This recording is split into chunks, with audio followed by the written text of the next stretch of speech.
Let's go to Wellington now. Labour's Deputy Leader Grant Robertson is there for us. Good morning, Mr Robertson. Do you support Mr Peters and the complaint that he's laid to police?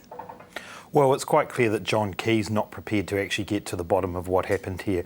He could have put ministers on oath. He could still put ministers on oath and actually find out the truth about what happened. If he's not prepared to do that, then probably we need to see the criminal justice process take its course. OK, and part of that was because this is an informal inquiry, so no one can be compelled to give evidence. Should it therefore, or should there now be, a formal inquiry? Well, I think there absolutely has to be. This is about a matter of national security. These were very sensitive documents. But unfortunately, the Prime Minister has got a record of willful blindness when it comes to these sorts of issues.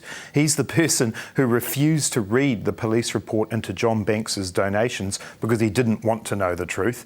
He now has set up an inquiry where Peter Dunne doesn't have to tell the truth in that on oath. And so we have a situation where John Key is effectively putting up a willful blindness excuse for not dealing with the people who prop up his government.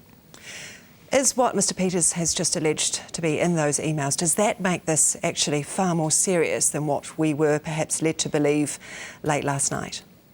Look, I don't know what is in those emails, but what I do know is that we had a highly sensitive report that was leaked out. It had a very, very narrow distribution.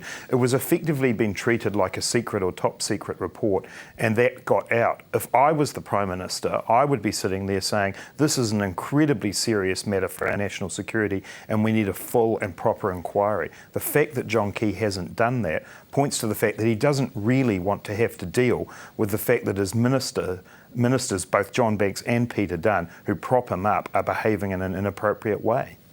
Should Peter Dunne lose his status, do you think, as a party leader and his funding? Well, I don't think there's any doubt about that at all. A reading of the standing orders, the very first standing order of Parliament that deals with this, says that if a party is to get party funding, it has to be a registered party under the Electoral Act. Mr Dunne's party isn't one of those parties at the moment. It's an open and shut case, and I'm sorry to say that Peter Dunne shouldn't actually, in my opinion, stay in Parliament at all, but he certainly shouldn't be there as a leader. All right, Grant Robertson, Deputy Labour Leader, appreciate your time. Thank you.